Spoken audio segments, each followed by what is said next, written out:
Sí. todavía mantiene el apoyo. Estamos en comunicación telefónica con Gustavo Marangoni, él es analista político, un fino observador de la realidad y siempre con posturas muy claras en su forma de explicar. ¿Nos escucha Marangoni? Sí, perfecto, un muy buen día, muchas gracias por llamar. ¿Qué tal? Un gusto, Hugo Krasnauer lo saluda.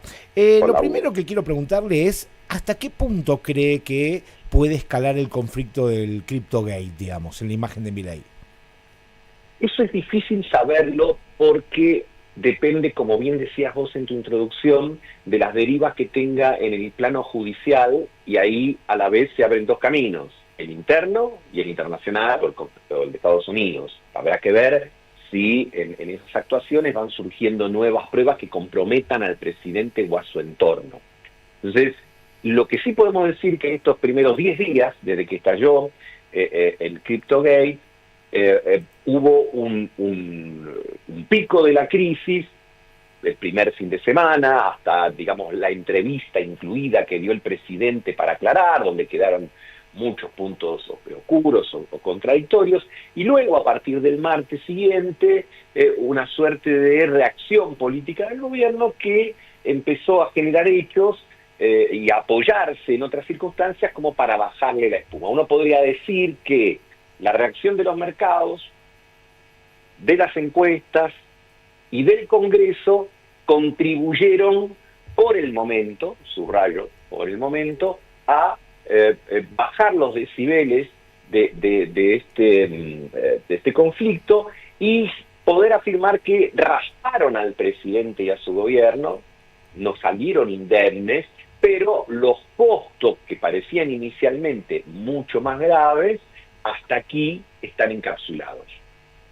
Bien, ¿cómo está Gustavo? Buenos días, Carla Alfonso lo saluda. Buen día, Carla, ¿cómo te va?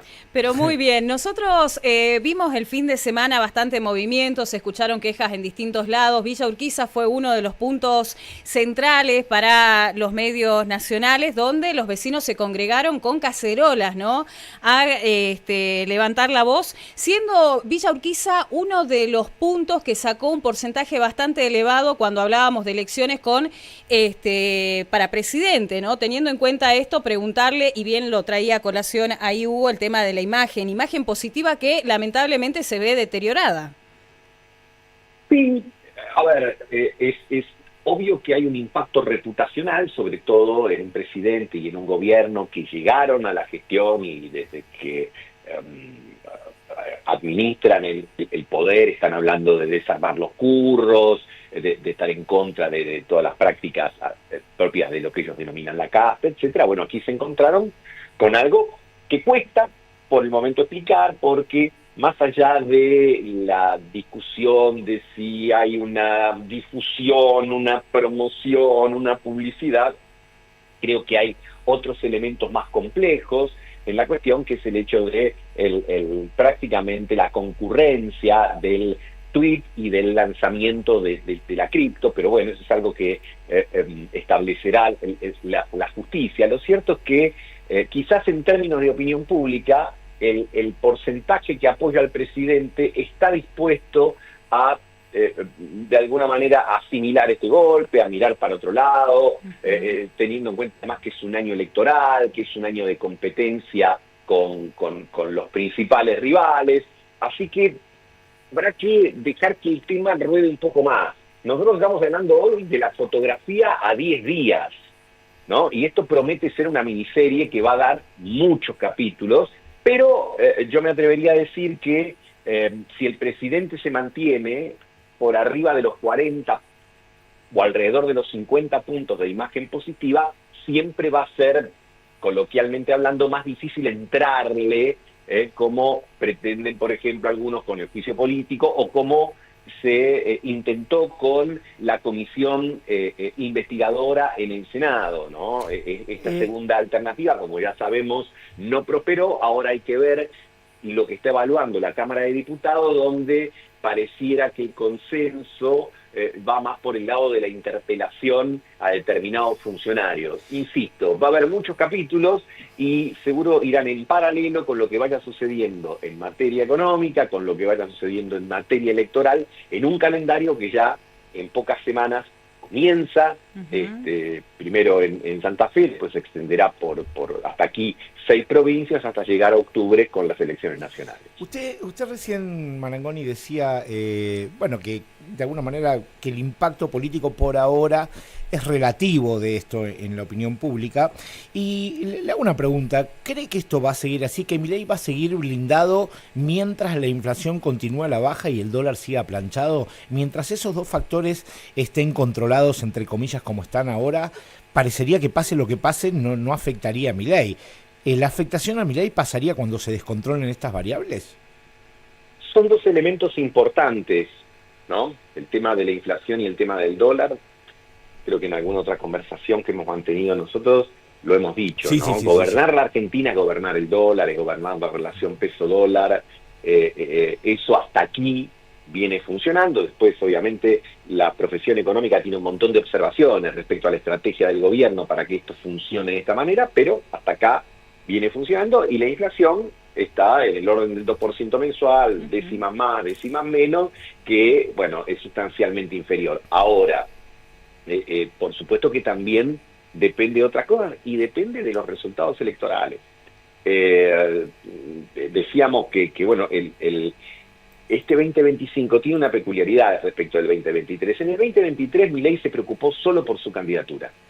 Prácticamente cuando había elecciones provinciales no tenía candidatos propios, y si los tenía él no se encargaba particularmente de apoyarlos, pero esta vez tiene todo lo contrario, tiene obligación de hacerlo, porque tiene que sumar volumen. Y no solo me estoy refiriendo a los diputados o senadores nacionales, que son los que se eligen en octubre, también en las previas, ¿no?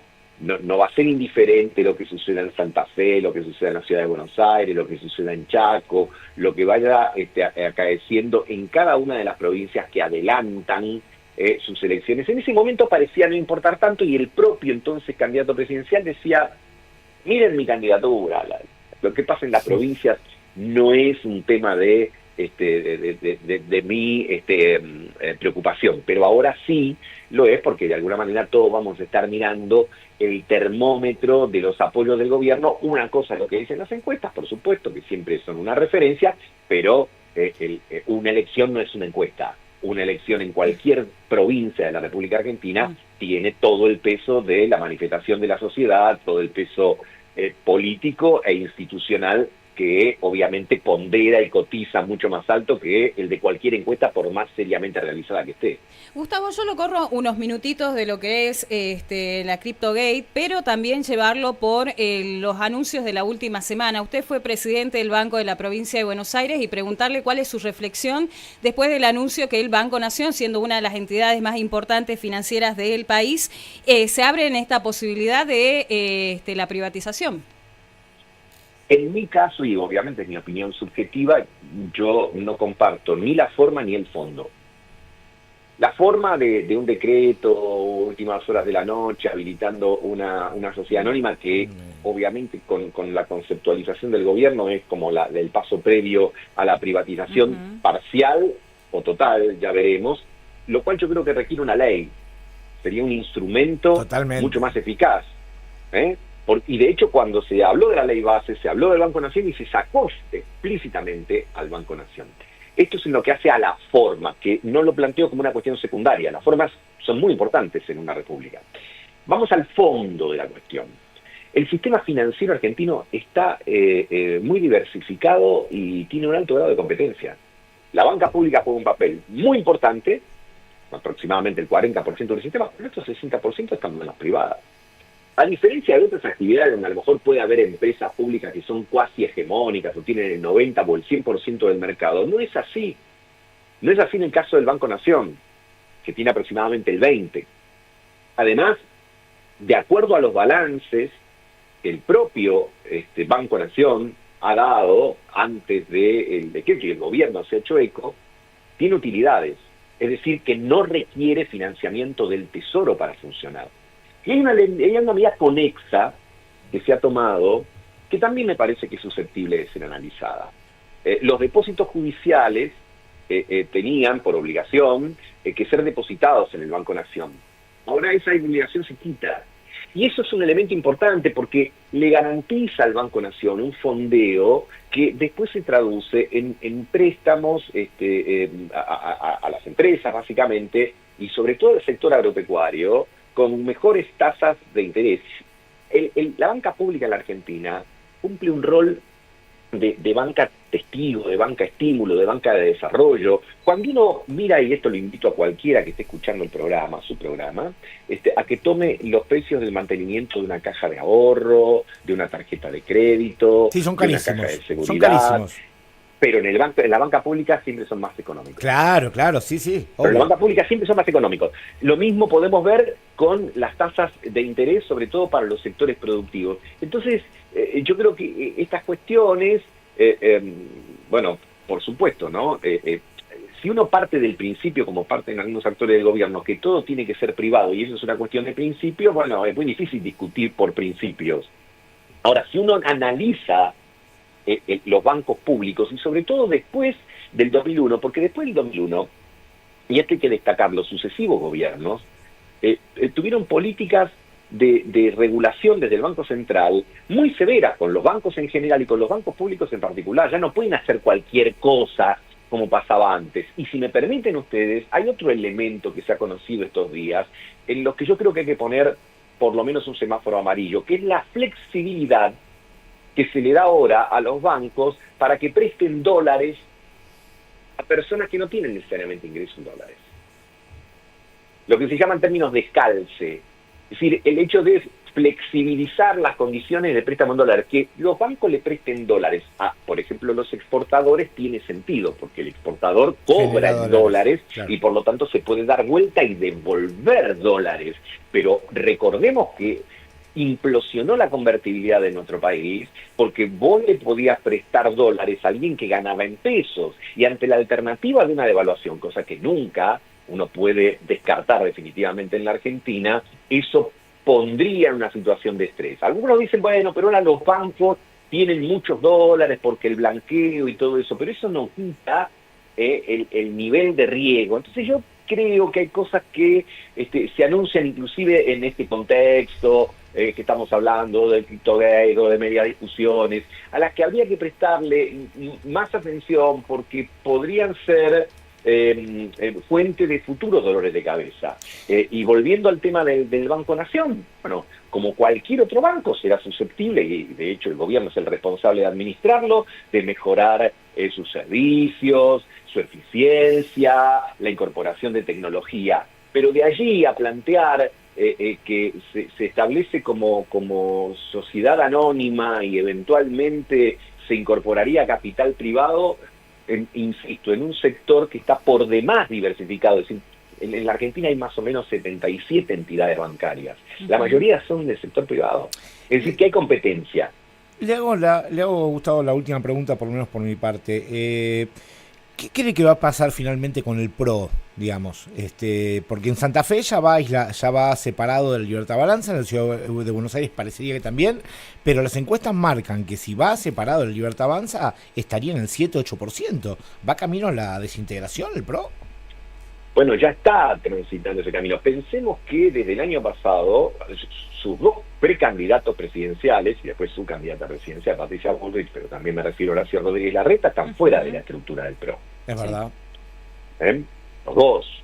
En realidad, hasta los días previos al CryptoGate, Mauricio Macri estaba haciendo todo lo posible para evitar, digamos, Pollitos en Fuga era la película, ¿no?, de los chicos, sí, digamos, para evitar que los dirigentes se le puesten, ¿no? Digamos, estaba el intendente de 3 de febrero, el intendente de 25 Diego de Santilli. mayo, Diego Santilli. Estaban todos haciendo fila porque tiene cierta lógica, en el sentido de que estos dirigentes advierten que sus votantes quieren que a Milei le vaya bien.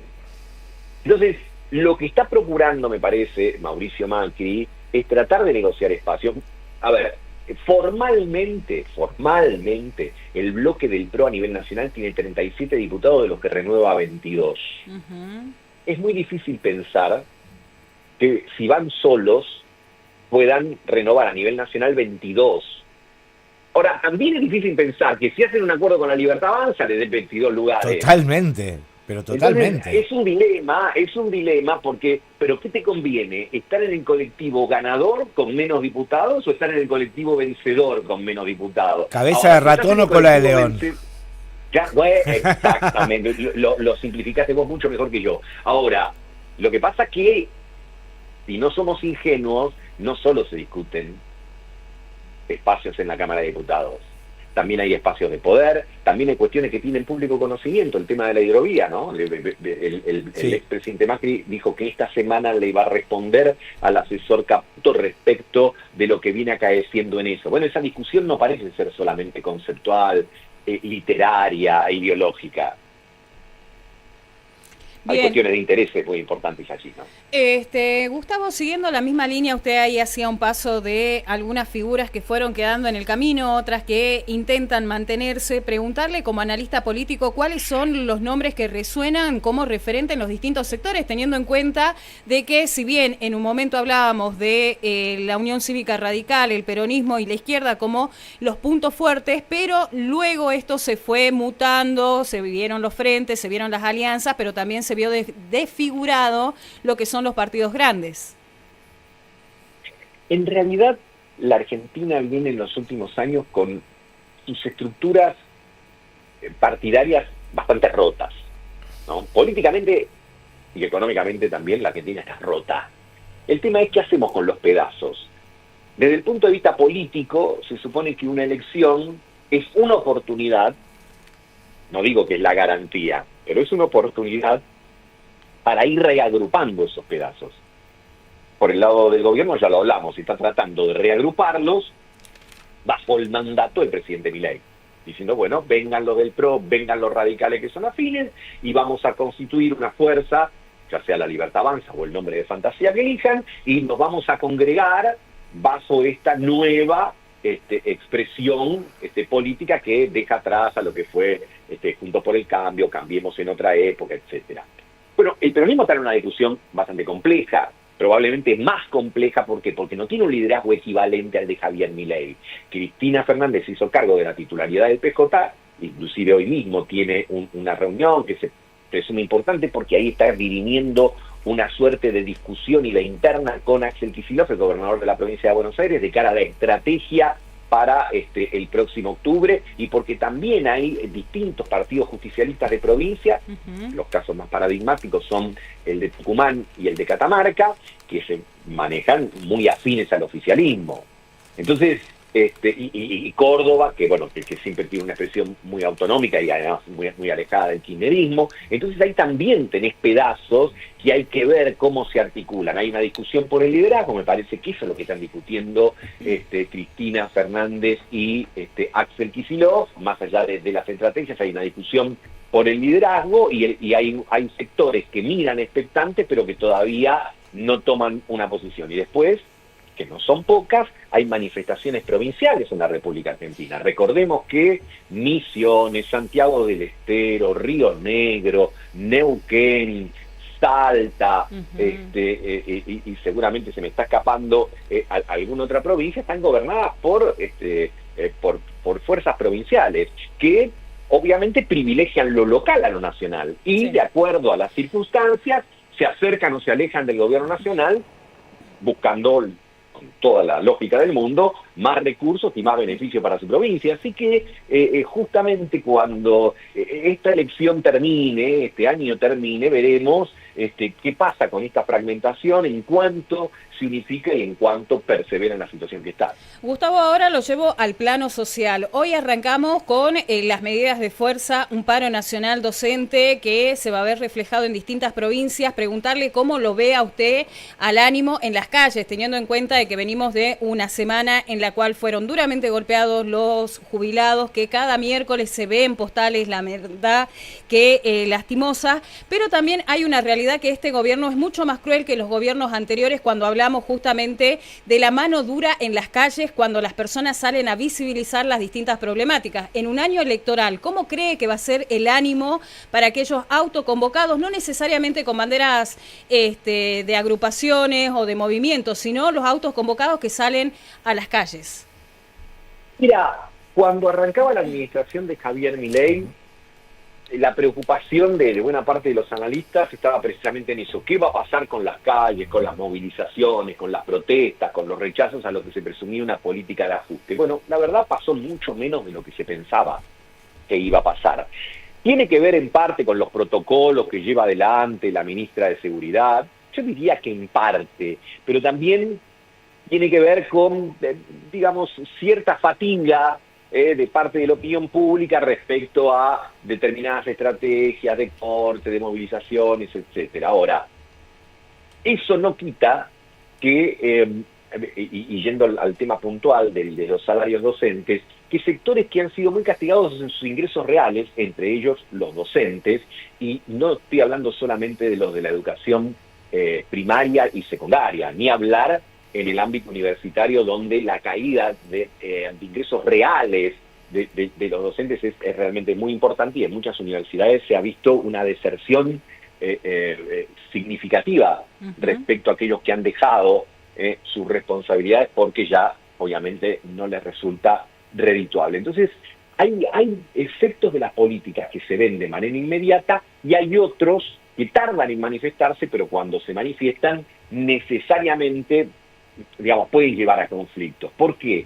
Porque es virtuoso, por supuesto, para todos los argentinos el descenso de la inflación. Ahora, una vez que la inflación baja, también te deja más claro qué es lo que podés y qué es lo que no podés.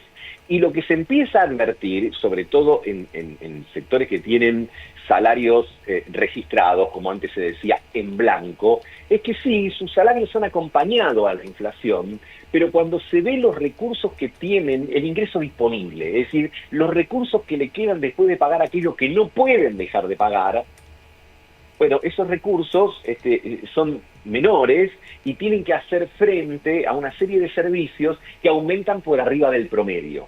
Eso yo creo que va a ser un elemento de estrés, no solo para los docentes, sino para todos los asalariados, y que se va probablemente a ir enfatizando con el paso de los meses, ¿no? Porque, insisto, vos cobraste 100, supongamos que le empataste a la inflación, al promedio de la inflación, pero todos sabemos que la inflación se calcula con una canasta de bienes y consumos que responde al año 2004-2005, donde era bien distinta, bien diferente. Entonces mucha gente dice, pero ¿cómo puede ser? Yo no siento que la inflación sea del 2% o del 2,5%, porque las cosas me aumentan más. El que dice eso se refiere a cosas muy específicas, se refiere a que su cuenta de internet aumenta más, que su cuenta de celular aumenta más, que su prepaga aumenta más, por supuesto que la electricidad, el gas, el agua, el transporte aumenta más, y todas esas cosas ponderaban mucho menos en la canasta del 2004 o del 2005 de lo que ponderan hoy. Entiendo. Buenísimo. Marangoni, muchísimas gracias por sus datos, por su opinión, por este diálogo con el Tribuno de Jujuy y FM Sol, y destacamos públicamente su claridad y su buena predisposición para hablar con la audiencia jujeña.